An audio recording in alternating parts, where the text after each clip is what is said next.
जय हिंद, वंदे मातरम साथियों। तो जैसे कि झारखंड उत्पाद सिपाही में 583 पदों पर नई भर्ती आई है, तो उसके लिए आज की इस वीडियो में जीके जीएस के कुछ इम्पोर्टेंट प्रश्नों को कवर करेंगे जो बिल्कुल एग्जाम पैटर्न पर आधारित सभी प्रश्न हैं। तो आप सभी पूरा सेशन को ध्यानपूर्वक देखें। तो चलिए, फर्स्ट क्वेश्चन आपके सामने है। बैरन द्वीप कहाँ पर स्थित है? अरब सागर, बंगाल की खाड़ी, चीन सागर या फिर डी, इनमें से कोई नहीं। और दोस्तों, अगर आपको इन सेट में पहले से किसी भी प्रश्न का आंसर आता हो तो आप सभी कमेंट बॉक्स में अपना अपना आंसर बता सकते हैं।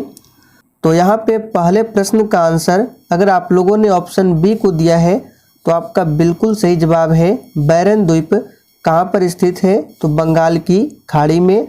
अब देखिए, ऑप्शन में कभी कभी बंगाल की खाड़ी ना देकर आपको अंडमान निकोबार द्वीप समूह देगा। तो बैरन द्वीप जो है ये बंगाल की खाड़ी में अंडमान निकोबार द्वीप समूह में स्थित है और यह एक सक्रिय ज्वालामुखी है। तो यहाँ से आपके दो प्रश्न कवर हो गए।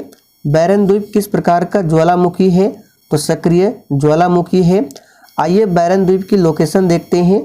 तो देखिए, ये है बंगाल की खाड़ी और बंगाल की खाड़ी में यहाँ पर आपको दिख रहा है ये है अंडमान निकोबार आइलैंड और यहाँ पे देख सकते हैं ये है बैरन आइलैंड का यानी बैरन द्वीप का लोकेशन। तो आपको ध्यान रखना है बैरन द्वीप कहाँ पर स्थित है। तो ये बंगाल की खाड़ी में अंडमान निकोबार द्वीप समूह में स्थित है। आइए दूसरा प्रश्न है, भारतीय मानक समय की याम्योत्तर रेखा नहीं गुजरती है। तो देखिए, दूसरे प्रश्न का सही आंसर है डी ऑप्शन, झारखंड। देखिए, भारतीय मानक समय की जो याम्योत्तर रेखा है ये 5 राज्यों से होकर गुजरती है। कौन कौन से राज्य हैं?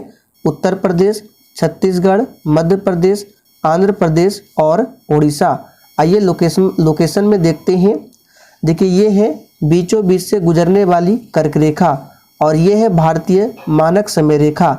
तो यहाँ पे देख सकते हैं ये जो भारतीय मानक समय रेखा है, यहाँ पे देख सकते हैं आंध्र प्रदेश है, उड़ीसा है, छत्तीसगढ़ है, मध्य प्रदेश है, उत्तर प्रदेश है।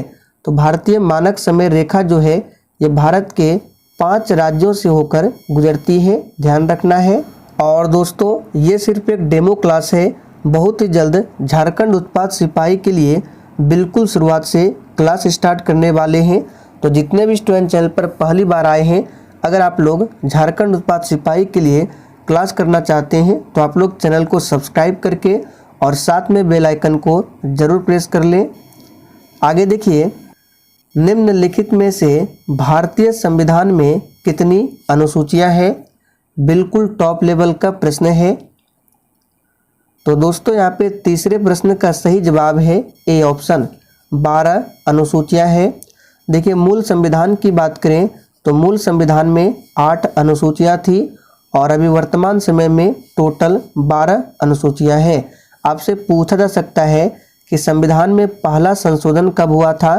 तो 1951 में संविधान में पहला संशोधन होता है और इसी संविधान संशोधन के तहत संविधान में 9वीं अनुसूची को जोड़ा गया था।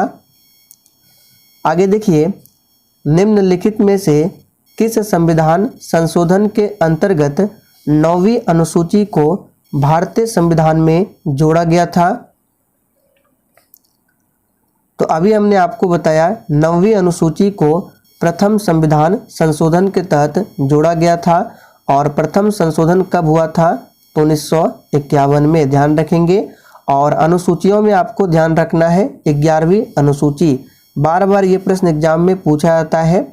तो 11वीं अनुसूची को 73वां संशोधन के तहत जोड़ा गया था संविधान में, जो कि पंचायती राज से संबंधित है।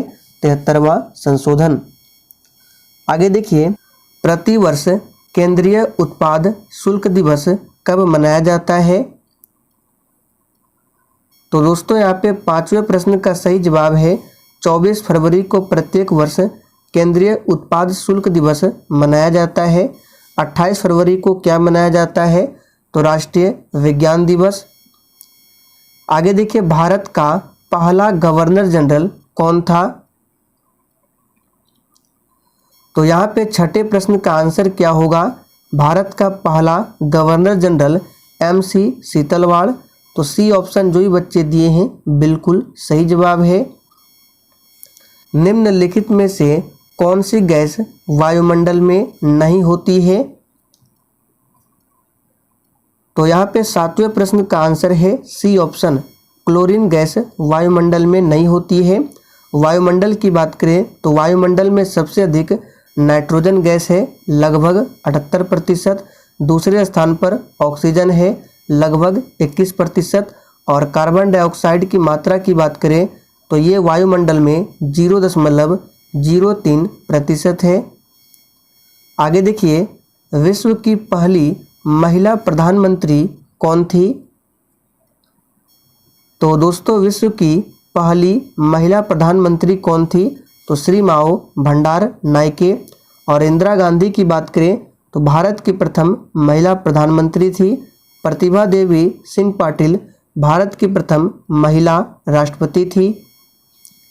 आगे देखिए, प्रतिवर्ष विश्व पोलियो दिवस कब मनाया जाता है?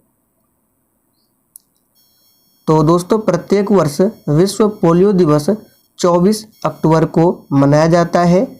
31 अक्टूबर को एकता दिवस मनाया जाता है। आगे देखिए, भारत का पहला केंद्रीय सतर्कता आयुक्त कौन है? और दोस्तों जब क्लास स्टार्ट किया जाएगा झारखंड उत्पाद सिपाही के लिए तब आपको लाइव चैट का ऑप्शन मिलेगा, जिससे आप लोग लाइव चैट में अपना अपना आंसर बता सकते हैं। तो यहाँ पे इस प्रश्न का सही जवाब है B option, N Srinivasan Bharat के पहले केंद्रीय सतर्कता आयुक्त थे। आगे देखिए, भारतीय राष्ट्रीय कांग्रेस का प्रथम अध्यक्ष निम्न में से कौन था?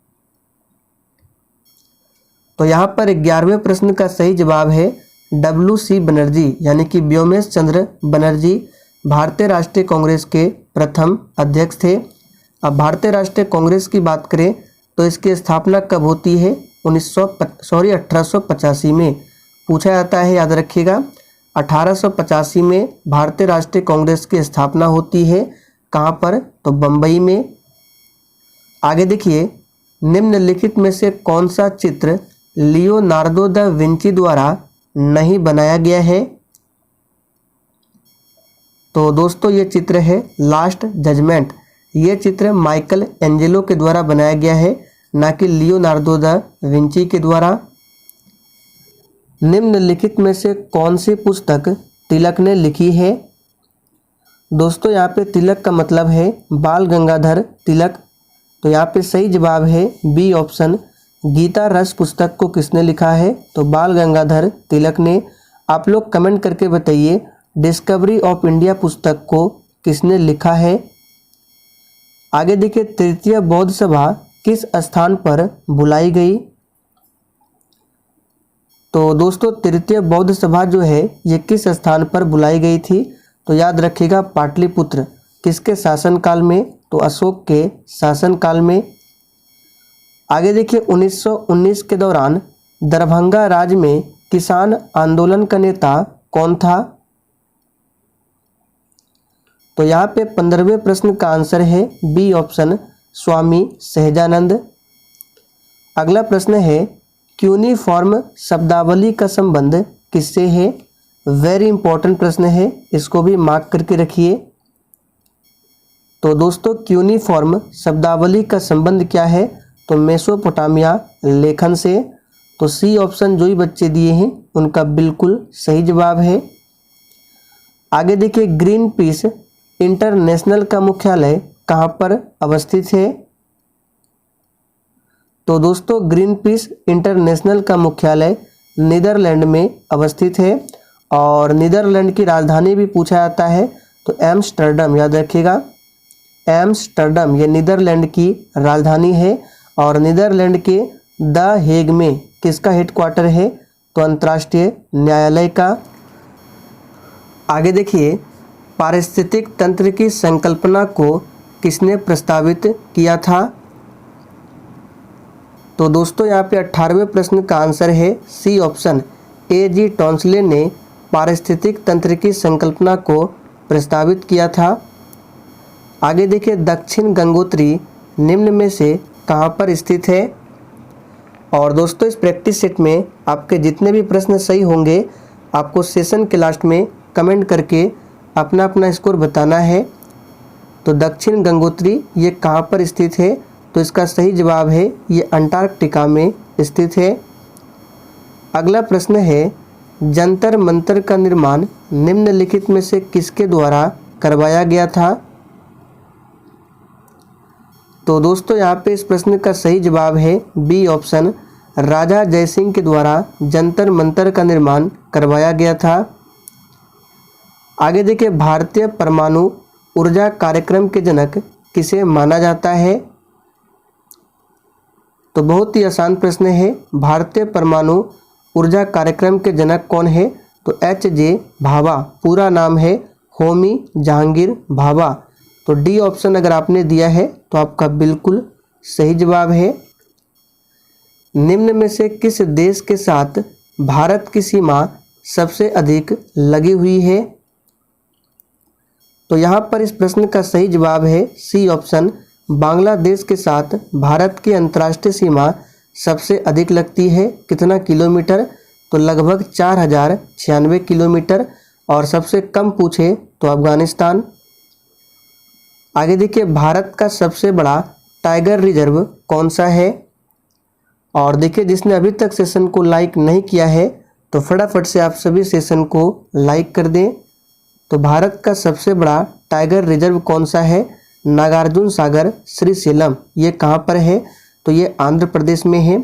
जिम कॉर्बेट पूछा जाता है, ये कहाँ पर है, उत्तराखंड में है। काजीरंगा कहाँ पर है, असम में है। नामदफा वन्यजीव अभ्यारण्य कहाँ पर है, अरुणाचल प्रदेश में है। जनगणना 2011 के अनुसार किस राज्य में सर्वाधिक अनुसूचित जाति यानी एससी प्रतिशत है। तो यहाँ पर इस प्रश्न का सही जवाब है पंजाब। अगर प्रतिशत में ना पूछे तो आंसर हो जाएगा उत्तर प्रदेश, दोनों याद रखना है। लेकिन यहाँ पे पूछा गया है जनगणना 2011 के अनुसार किस राज्य में सर्वाधिक अनुसूचित जाति एससी प्रतिशत, तो पंजाब। कैंपेगौड़ा अंतर्राष्ट्रीय हवाई अड्डा किस शहर में स्थित है। तो दोस्तों कैंपेगौड़ा अंतर्राष्ट्रीय हवाई अड्डा ये कर्नाटक की राजधानी बेंगलुरु में स्थित है। हैदराबाद की बात करें तो ये किस नदी के किनारे बसा हुआ है, मूसी नदी के किनारे बसा हुआ है। कोयम्बटूर को दक्षिण भारत का मैनचेस्टर कहा जाता है। आगे देखिए अंतर्राष्ट्रीय जूट संगठन की स्थापना कब होती है। तो दोस्तों अंतर्राष्ट्रीय जूट संगठन की स्थापना 1984 में होती है। और अंतर्राष्ट्रीय जूट संगठन का हेडक्वार्टर कहाँ पर है, तो ढाका में। आगे देखिए प्राचीनतम चावल के साक्ष्य कहाँ से मिले हैं। तो दोस्तों प्राचीनतम चावल के जो साक्ष्य मिले हैं ये कोल्डिवा से मिले हैं। तो यहाँ पे बी ऑप्शन आपका सही जवाब है।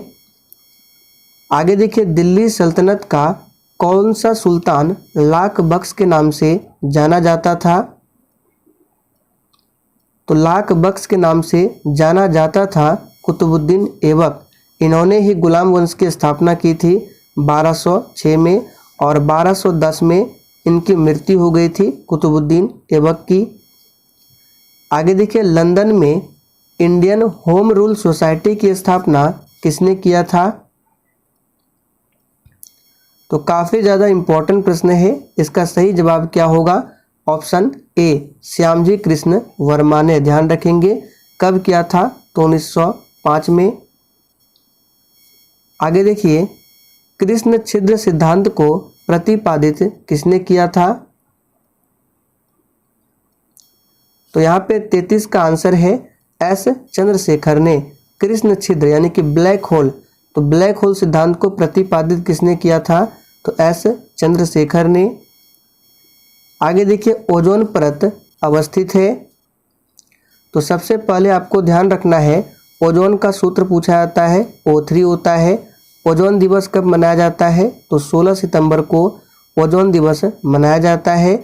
और ओजोन परत किस मंडल में अवस्थित है, तो समताप मंडल में अवस्थित है। ये वायुमंडल की दूसरी परत है। वायुमंडल की पहली परत है क्षोभ मंडल। आगे देखिए वृद्धि हार्मोन स्रावित होता है, तो दोस्तों यहाँ पे 35 का आंसर क्या होगा, पिट्यूटरी से, पिट्यूटरी ग्रंथि से वृद्धि हार्मोन का स्रावन होता है। तो दोस्तों आज के लिए इतना ही। सेशन पसंद आया हो तो सभी लोग सेशन को लाइक करके और अधिक से अधिक सेशन को दोस्तों के साथ ज़रूर शेयर करें।